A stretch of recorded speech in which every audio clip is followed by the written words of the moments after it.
ക്ഷേത്രത്തിൻ്റെ പരിശുദ്ധിയും പാവനതയും നമ്മളെത്രയും ഭംഗിയായി നിലനിർത്തേണ്ടത് നമ്മുടെ ഒരു ചുമതലയാണ്. ഭാവി തലമുറയ്ക്ക് വേണ്ടി ഈ കാനന ഭംഗിയും ഈ ക്ഷേത്രവും നിലനിർത്തേണ്ട ആവശ്യവും നമ്മുടെ തന്നെയാണ് ആവശ്യമാണ്.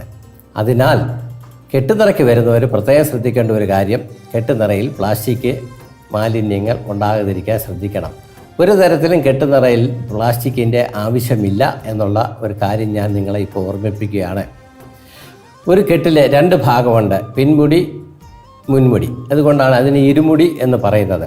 പിൻമുടിയിൽ യാത്ര ചെയ്യുമ്പോൾ പണ്ടത്തെ കാലത്ത് ഓരോ സ്ഥലത്തും താമസിച്ച് ഭക്ഷണം കഴിച്ചിട്ടാണ് തീർത്ഥയാത്ര തുടങ്ങുന്നത്. പല സ്ഥലങ്ങളിൽ ഇങ്ങനെ താമസിച്ച് ഭക്ഷണം കഴിച്ചിട്ട് ആണ് ശബരിമല എത്തുന്നത്. അതിനുവേണ്ടി പിൻകെട്ടിൽ നമുക്കാവശ്യമുള്ള സാധനങ്ങൾ, അരി, തേങ്ങ മുതലായ സാധനങ്ങൾ ധാരാളം നിറച്ചു കൊണ്ടുവരാറുണ്ട്.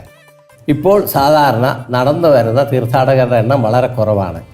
അപ്പോൾ ഈ പിൻകെട്ടിൻ്റെ ഭാഗം കഴിവതും കുറയ്ക്കുക.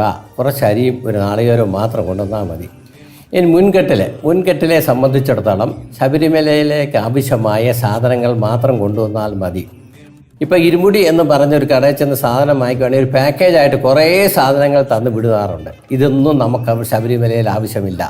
ശബരിമലയിൽ ആവശ്യമുള്ളത് നിവേദ്യത്തിനുള്ള കുറച്ച് ഉണക്കലരി, ശർക്കര, നെയ്ത്താങ്ങ, ഇത് മാത്രം നിങ്ങൾ കൊണ്ടുവന്നാൽ മതി. ഇല്ലെങ്കിൽ തിരിച്ചു പോകാം എന്ന് ഉറപ്പുണ്ടെങ്കിൽ നിങ്ങൾക്ക് മലര്, അവല്, കദളിപ്പഴം ഇതൊക്കെ കൊണ്ടുവന്ന് ഇതെല്ലാം അരിഞ്ഞ് നിവേദ്യം നടത്തിയിട്ട് ആ നിവേദ്യം തിരിച്ച് വീട്ടിൽ കൊണ്ടുപോകുന്നുണ്ടെങ്കിൽ മാത്രം നിങ്ങളിത് കൊണ്ടുവന്നാൽ മതി. ഇല്ലെങ്കിൽ ഇതെല്ലാം വേസ്റ്റായിട്ട് കത്തിച്ച് കളയുവാണ്. അതുകൊണ്ട് ദയവായി ഇങ്ങനത്തെ സാധനങ്ങളൊന്നും അനാവശ്യമായി കൊണ്ടുവരാതിരിക്കുക. പനിനീര്, കർപ്പൂരം മുതലായ പ്ലാസ്റ്റിക് കുപ്പിയിലും പ്ലാസ്റ്റിക് കവറിലും കൊണ്ടുവരുന്ന സാധനങ്ങൾ കൊണ്ട് ശബരിമല ഒരു പ്ലാസ്റ്റിക്കിൻ്റെ ഒരു ഡമ്പായിട്ട് മാറിയിരിക്കുകയാണ്.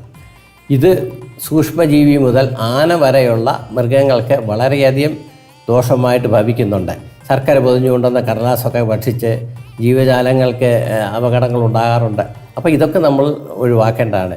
ഈ വന്യജീവികളെയൊക്കെ നമ്മൾ സംരക്ഷിക്കേണ്ടതാണ്. ഇതൊക്കെ ഭഗവാന്റെ ഭൂതഗണങ്ങളിൽപ്പെട്ടതാണ്. ഓരോ ജീവജാലങ്ങളും ഉണ്ടെങ്കിൽ മാത്രമേ മനുഷ്യൻ്റെ നിലനിൽപ്പിനും ഉണ്ടാകുകയുള്ളൂ.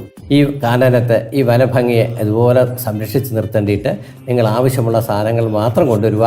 ആവശ്യമില്ലാത്തതെല്ലാം ഒഴിവാക്കി ചെറിയൊരു ഇരുമുടിക്കെട്ടുമായിട്ട് വന്നാൽ മതി.